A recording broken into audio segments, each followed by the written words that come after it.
Welcome to NFT Sundays, a weekly conversation around art and technology, brought to you by DMINTI and the Museum of Crypto Art.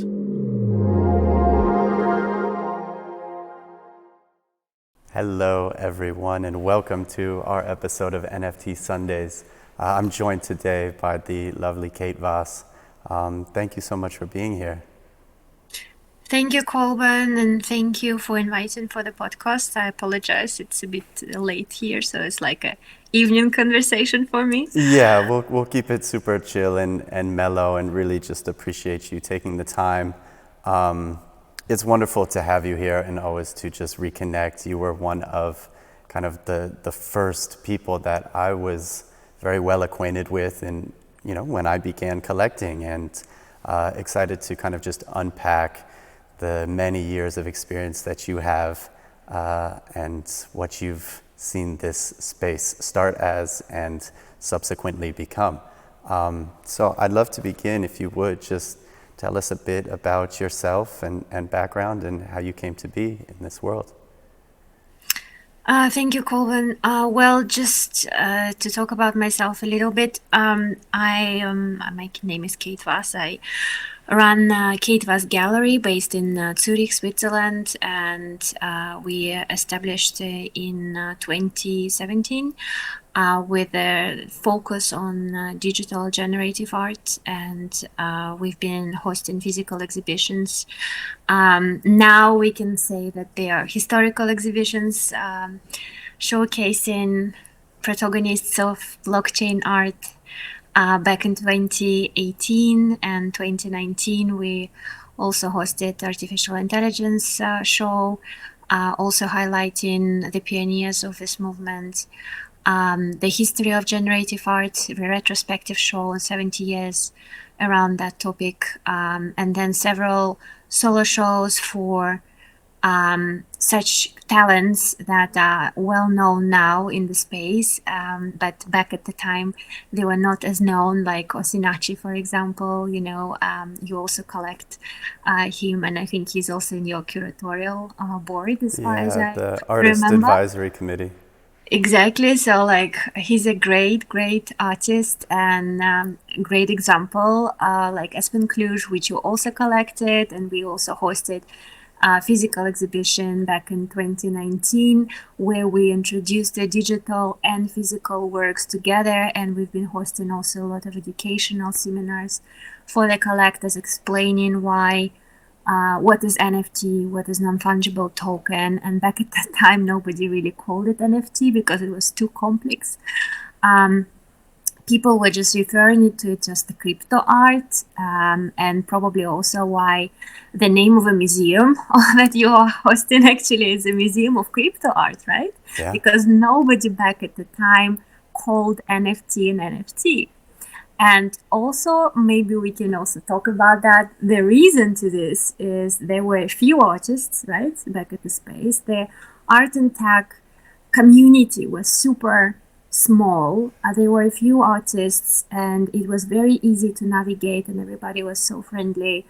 And basically, I fell in love with the space because it was so different from traditional art world, where people usually tend to be more competitive and more kind of reserved a little bit, fragile in terms of, communication and openness and sharing, supporting artists one another, and to me it felt really like fresh air.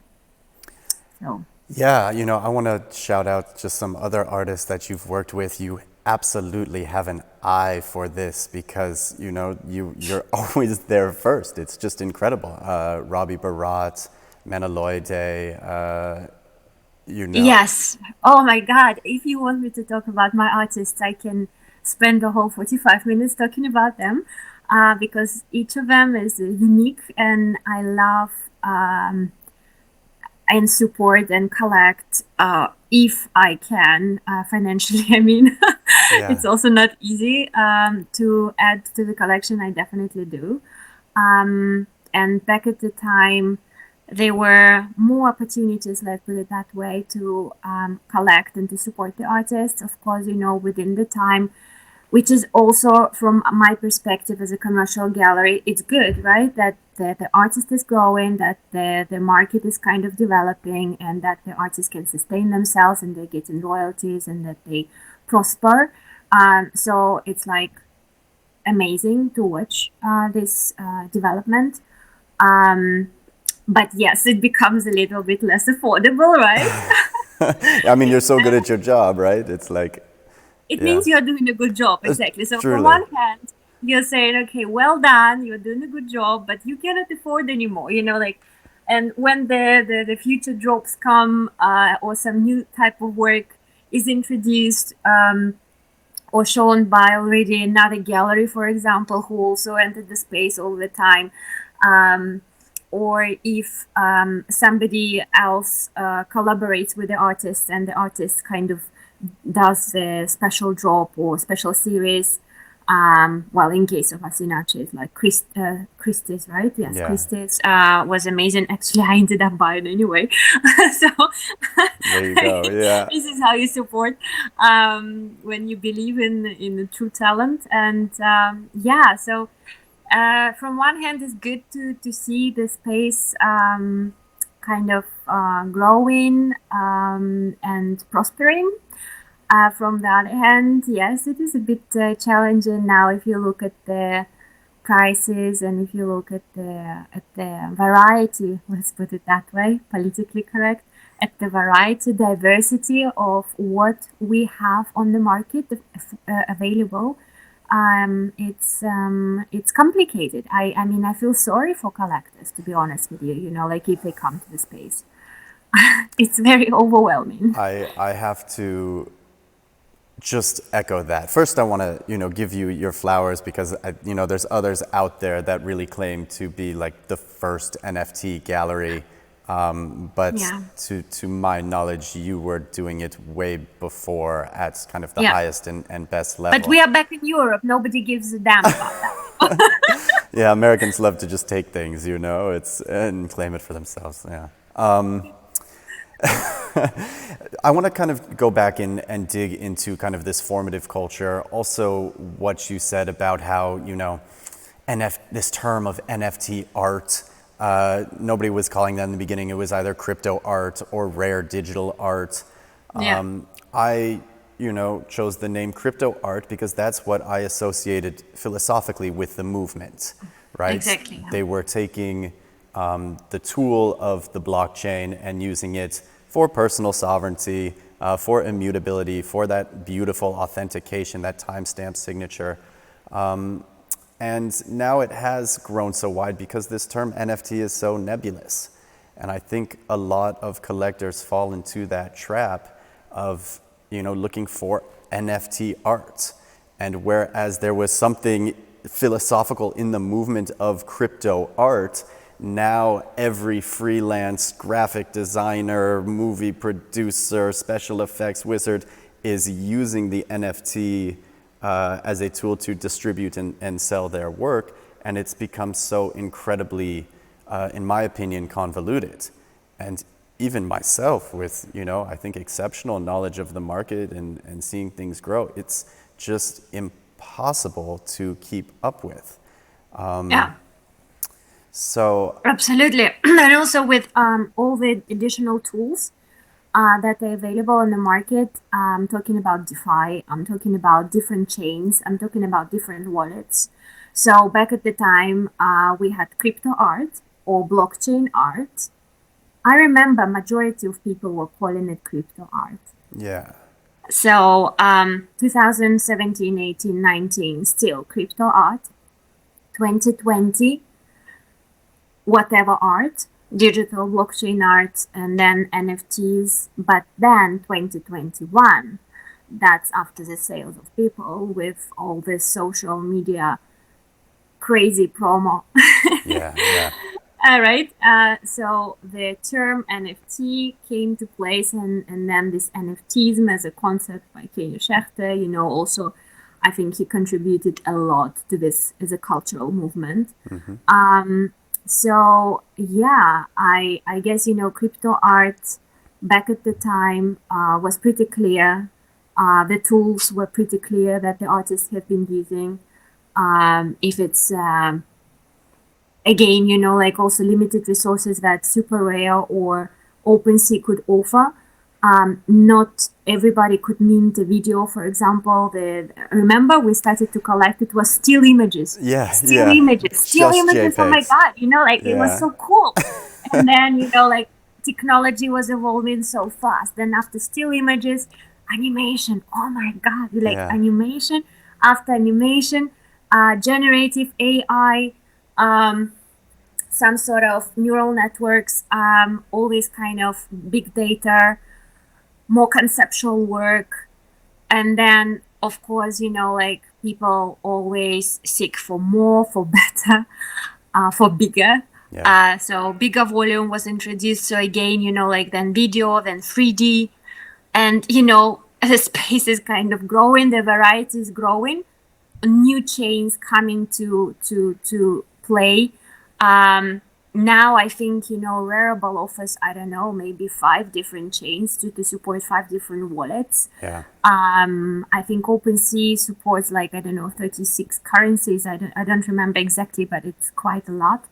And I remember back at the time, I mean, it was just USDC, roped Ethereum or something like that, like, so very limited tools, Right. which also made it in a way kind of cool, because it was kind of pioneering in a way, right? And then you could still talk to one another and contribute and comment and say, maybe, if we do this and do that, we can make it better, Yeah. and everybody kind of listened to one another.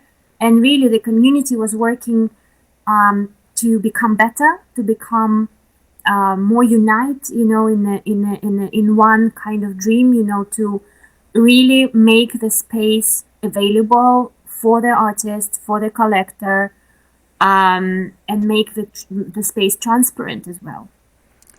There Now was. there's no transparency. Yeah. Hey, it's all about market making and DeFi, finance, technology, marriage, and the beautiful NFT is just about special perks and incentives for the collectors, and the more the merrier. And basically staking, yielding, and all this kind of new terminology. Fractionalization of artwork, right? Oh yeah, that Just was back in 2017. Actually, like for me, it's nothing new, because in Switzerland, like if you look at the European market, Switzerland was the one which started to tokenize things first. Like 2017, we had the boom of ICOs. Yep. And Germany, in comparison to Switzerland, they started to build up the regulation like around DLT. Yeah. So in comparison, the Germans, they're still kind of building this DLT, digital assets regulation, whatever that may be. And we kind of been quite early on tokenizing things. And I remember the first projects, particularly in Geneva, I think, who've been trying to take Picasso or Andy Warhol to fractionalize the artwork and try to distribute these kind of things. And I was like, no, Yeah. that doesn't make sense. But now many companies do that. It's very strange to me. I think it speaks to what you were talking about earlier around the idea of substance, right? It felt so in the beginning, so substantive. It was really a focus on one-of-one artwork, and it really felt like you knew what you owned. Like, what do you own when you own a portion of a Warhol? You have totally just commodified the art and made it an investment. And, for me, I think there has, as you put, there has been and it seems a cultural problem as well with the world, like a vapidness, a hollowness, and just a return to marketing, and like Yes. real legitimate voices, opinions get, I think, drowned out on the platforms that we're using. Absolutely. Yeah, and there were like real patrons of these artists, and there were patrons of the space that wanted to see the space succeed. Now, as you said, there's been a dramatic reduction in transparency. it gives the illusion of transparency, but there's so many, I guess, venture capital funds or DAOs or whoever it is playing games with artists and doing deals on the back end, all while kind of like providing this illusion of transparency up front. It's, I think, a shame, and so much of that is just kind of translated into marketing and image, and it's nothing new that we, because we saw a lot of whale collectors in the very beginning as well, trying to use money, ego, power, and status to manipulate to manipulate markets, but the scale has certainly grown. Well, money talks always, right? Human nature, unfortunately, doesn't change.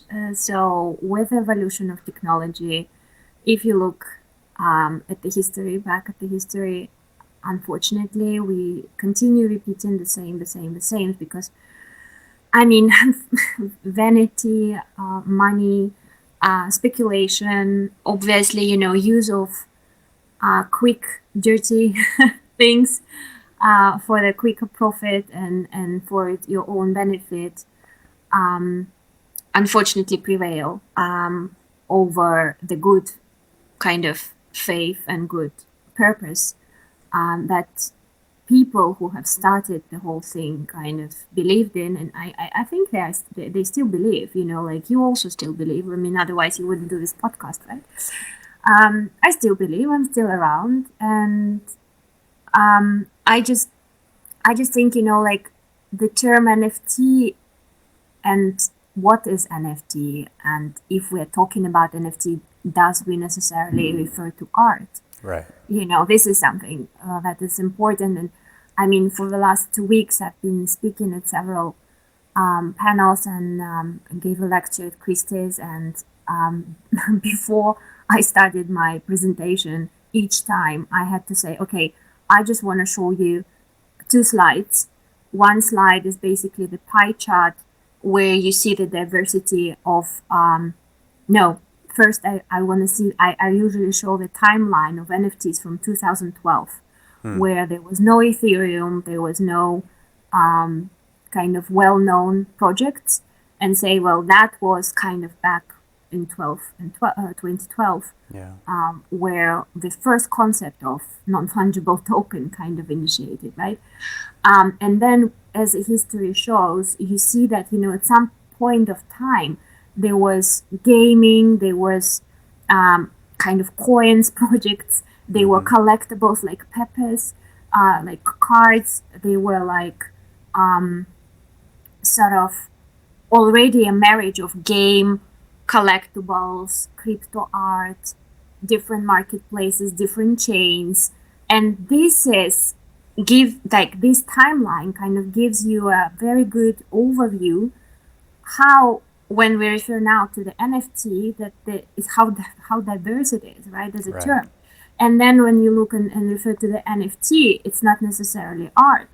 And if you look at the pie chart, basically it's 14%, which is actually art, and the rest is like 65% of collectibles. Yeah. And then if you dive in further at this 65%, what's left is basically a big stake of CryptoPunks, CryptoKitties, Bored Apes, all these PFP projects, art blocks as generative art stands aside also as a bit high edition. And that's it, and the luxury brands also like trying to interfere, and now film industry coming in and music industry coming in, and everybody is coming to tokenize and do some sort of project with the NFT. So I just try to say, like, listen, when I refer to NFT, I am trying to refer to the crypto art back from 2018, 2019, because this is how we used to call it. And even if you look at their this kind of very small share of the market of 14%, you already see again kind of a division where you say, okay, this is crypto art or natively digital art, and this is some sort of traditional going digital. And this is also now more and more, right, with the introduction of more galleries and more traditional artists get into space. This is also becoming more confusing because we also have a lot of traditional artists coming to use NFT also as some sort of artistic tool, which I don't say it's bad or good. I'm not here to judge, but Yeah. it also creates additional volume for their potential collector or for existing collector to gather this information and to kind of again identify why is it different, what is it a good project, is it a good art, what is art. So it's more and more challenging. And the worst thing is, recently that generally the worst projects have been succeeding. It's all about marketing. It's all about marketing. Again, it's just like so vapid and hollow. But I want to shift gears a bit and talk about, I forget the source, but I'm sure the numbers are correct. 50% of high net worth individuals express some interest in owning, an NFT, or we'll call it crypto art because I think that's really, the proper term. But 80% of traditional gallerists said they would never deal in or sell in this. So there seems to be kind of like this wide disparity of people who are interested but do not know how to access, and an unwillingness from the traditional world to kind of provide that, probably because the technology is complicated. So, I kind of want to ask like a twofold question to you. Being so early and having seen all this, how do you begin to approach and work with collectors to get them up that hill? And then, well, maybe we'll just start there, if that's okay. Well, actually, I think you touched two major problems. Because to educate and to start dealing with traditional art collector and engage him or her into the crypto space, it's actually not a difficult task. It's not. Particularly if you believe and if you know what you're doing and what you're selling and why, and of course it's not for everyone, but it's not that hard. But to comment on why the galleries and why such reluctance, is still in the space. I think it's due to the complexity, not of the technology, but actually because of the legal aspects, transparency in the books, KYC and AML, not understanding the money flow, which is very important. Yeah. And of course, we all know we are not born yesterday, that in traditional art market is also the transparency is left much to be desired for the bigger deals, right? But at the same time, you still can kind of track, okay, this is a foundation, this is a trust, okay, this is the bank account, okay, major movements, right?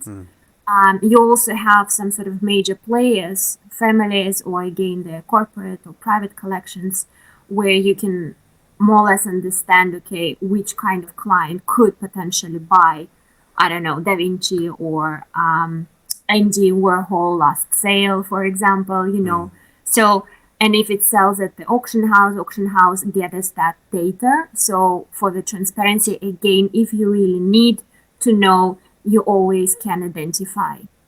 In the crypto space, because of so many different players and marketplaces involved, majority of the times, the gallery is exposed to additional risk of gathering this third-party marketplaces risks, first of all, copyright risks, secondly, and then again, not having any control of where the money comes from if it's automatically sold on this marketplace, for example, by the artist. And then also, not everybody think about the other side of a coin. So, okay, we always want to check who is the collector. Let's do the KYC on the collector and AML on the collector. Of course, nobody wants that because it's against the beliefs of the decentralized space, right? Yeah. Where we all would like to stay anonymous and hide behind the Bored Ape. But we also have to check artists. we always forget that there is another side of the coin, that actually, KYC has to be done on both according to the centralized rules. Yep. And we have to bear in mind that art galleries with a turnover usually over millions, Right. I mean, the blue chip galleries is a lot of money. They cannot just take such risk. It's such a good point. I mean, I always wondered how these these marketplaces, centralized marketplaces that we all know, are able to even facilitate such a trade, because it seems like such a legal and regulatory risk. Because They have a lot of legal paperwork. Of course, I'm not saying that all the crypto marketplaces, they don't have a legal framework. Of course, they do, but it's mostly done to protect themselves. Right. But nothing to do with the third party. If you're a collector or the gallery or a dealer or a curator, and you more or less advising, even if you're an advisor, you have to do the job, and you're actually not allowed to advise like that, because NFTs might be also seen potentially as a financial asset. And if it's a financial asset, you have to have a license to advise on this kind of collecting. So it's very tricky. And I think, 2022 is some sort of a year of change where we will see more of these questions popping up again because of the people misusing the space. Yeah, for sure. Yeah, I mean, obviously, we just saw what happened to Nate getting charged with, wire fraud and insider trading at OpenSea by the FBI and the New York Department of Justice. Yeah, but honestly, like every third person from this sort of who knew and played around, I mean, they can try every third person in the space. Yeah, I mean, they will not be wrong. I will say, when I joined as a collector, how many other public people were there that were collecting? It was zero, right? There are so few public-facing collectors, and it was very much like a decision, because I started out anonymous, a decision to be like a public person and a public collector. Yeah, that's right. Actually, I remember when you started 2020, I think, right? Yes, 2020. Yeah. And you reached out. You reached out as a MOCA Yep. museum, and it was a group of 2 or 3. Yep. And then only once we engaged into more kind of deep conversations about collecting and what do you want to collect and how do you want to exhibit it, etc., etc. I think only then we kind of exchanged names and, of course, met each other. Right. But that's not usually the way how collectors behave, and particularly now. Yeah. I mean, everybody has a nickname and some sort of avatar.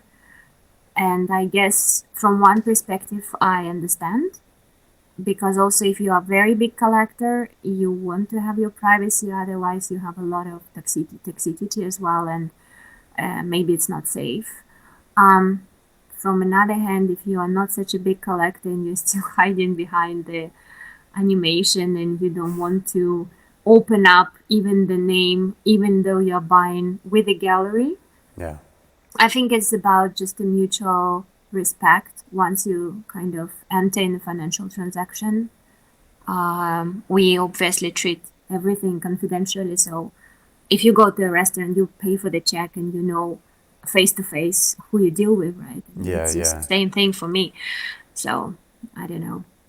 Yeah, I want Weird. to. Yeah, it is strange, and something that I think is very much lacking that you do so well is kind of like this infrastructure layer in helping clients access, and I think there's so few of that, and I feel like that's just like very much in demand. In the traditional art world, people have their art buyers and their art dealers that they go to, and then it's kind of just like a white glove service. And something like that really doesn't exist here. So I still feel that there is that mismatch, and I think probably that is a large reason why the one-of-one art sales have slowed. We obviously saw a boom after kind of the DeFi summer when people were looking for the next thing and NFTs were kind of hot and people were bringing money into one-of-one art and speculating and building up artists. Specifically, you can think of just like the rise of Xcopy during that period. But that is very much like an aesthetic that appeals to that crowd. And I think that was very much a one-off case. But do you anticipate seeing more, art dealers and kind of people doing a white glove service in this space? Yeah, I think many even found their kind of jobs to become advisors now. And even though they've never been advising for traditional art because it's more challenging and you need to have knowledge, they because of the knowledge around the technology, for example, around the blockchain and some sort of how to set up the wallet and how to do the transaction and how to do the cold or hot storage, etc., these kind of techie things. Some of them being early in the space, they also started advising.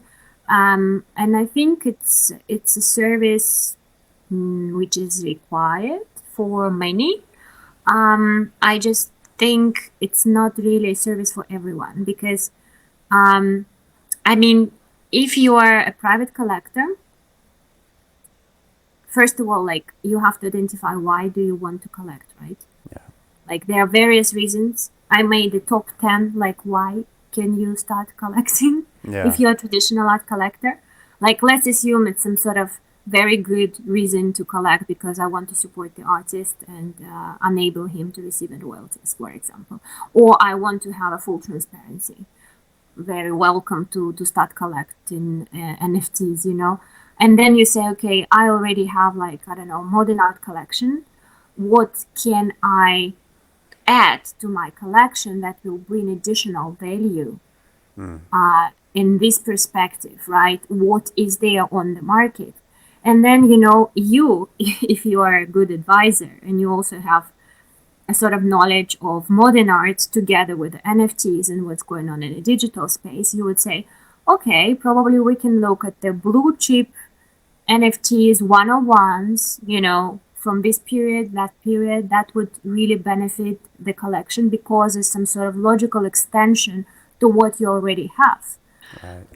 Even if you have like something from Impressionism times, this is also, if you like really go philosophically back at the history, with improvement of technology, that's how Impressionism even started, right? Yep. Or if you have something from photography, it's also some sort of logical continuation to collect maybe photography as an NFT of 101, something special, or maybe some still living photographers are doing some special projects where they could not use and capture that with the camera to do the storytelling, but they could create some sort of video as a storytelling to adapt to their practice. It's also a logical way to add and to collect such NFTs. I'm just giving you like vague examples. Yeah. But then it makes sense, right?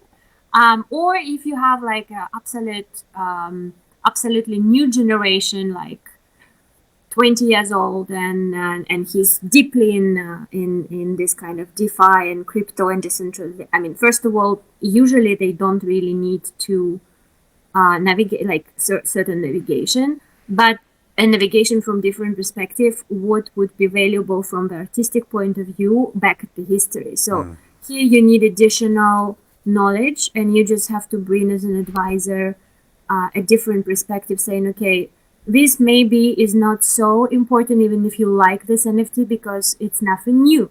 You already seen it in 60s, 70s, 80s, it's just a replication of same, just a little bit different, right? But because the person is so young and doesn't have such knowledge, which is absolutely fine, this kind of extra information would help him to make a right choice, right? Yeah. So in the examples like that. But if you are a very big collector, let's assume you have already trust a foundation with already existing assets and very complex structure. We are looking about family offices or something like that, right? Then probably you have to get yourself an analytic who will be navigating you in this crypto space, looking at this as a tradable assets,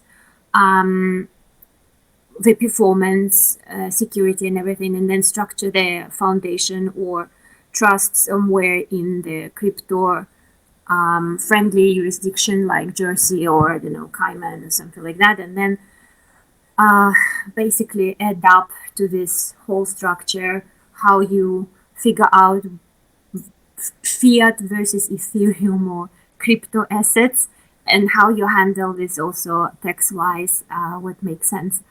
I mean, there are various solutions for bigger clients, but bigger clients will never just go for one small advisor. They will hire a team who will dedicate that time on everyday basis. They will monitor the market 24 hours 7. Yeah, and I think a recent example of somebody who has done that and come out publicly is Alan Howard.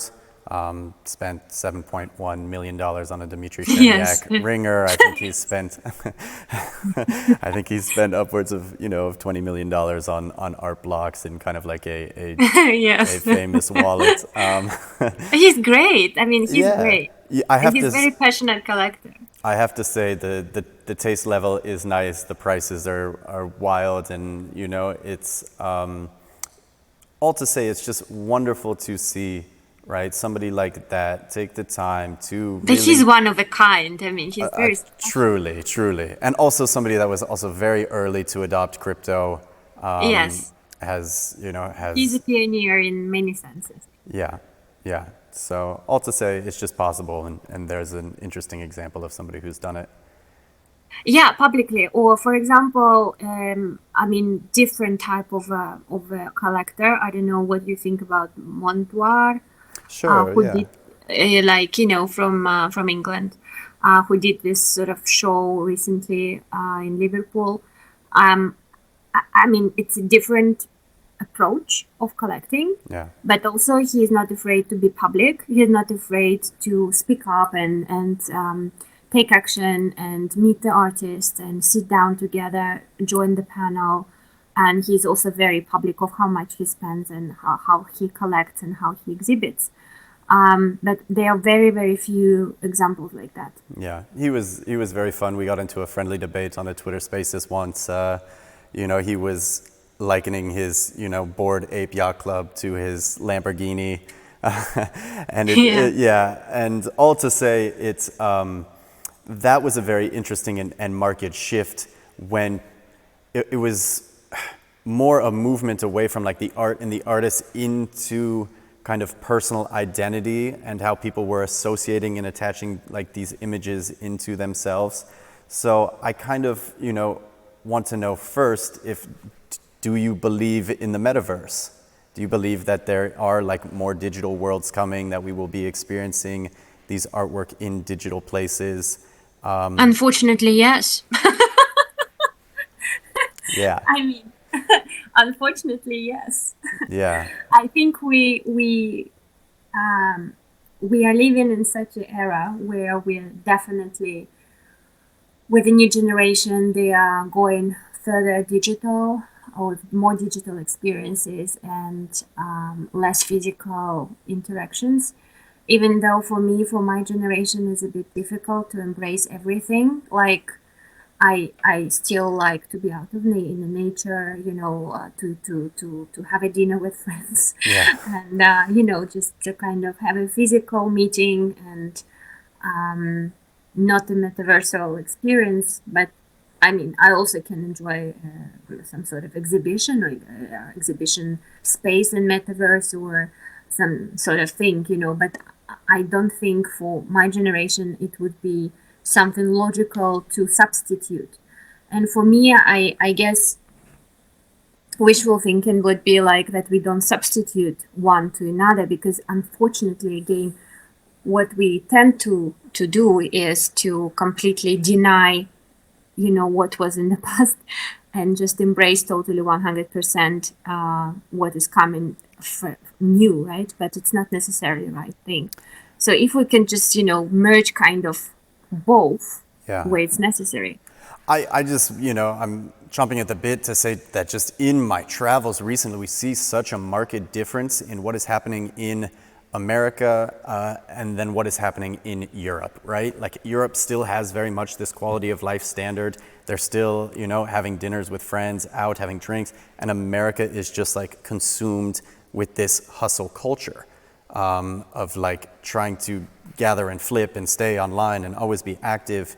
And I think it's like very like deleterious to the culture here. So every time I go to a place like Lisbon, or even being in, you know, a place like I was just in Spain, in Madrid, even being in a place like Istanbul, there's still that grounding chord. But here in America, it doesn't feel like that anymore. You want my perspective on that? Sure. I think it's just the culture. Yeah. I think, you know,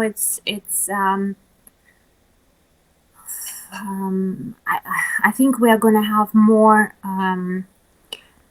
mental problems in the future for majority of people, particularly if we spend too much time online. And I think, you know, after pandemic, when I visited the United States for NFT NYC last year, Yeah. I had the impression that something really changed. I felt so sorry for people. Yeah. I really, you know, like you feel the anger, you feel the discomfort and some sort of a little bit of craziness and yeah, total dissatisfaction and probably too much tolerance towards things that they didn't want to tolerate. And I mean, to be exposed to one, like by yourself to yourself, it's not an easy task, you know, in our world. And because of this kind of capitalist if there is a name, nature of also, like, there's no culture in New York, for example. Like, Right. nobody goes to nature. I mean, you have Central Park, and that's it.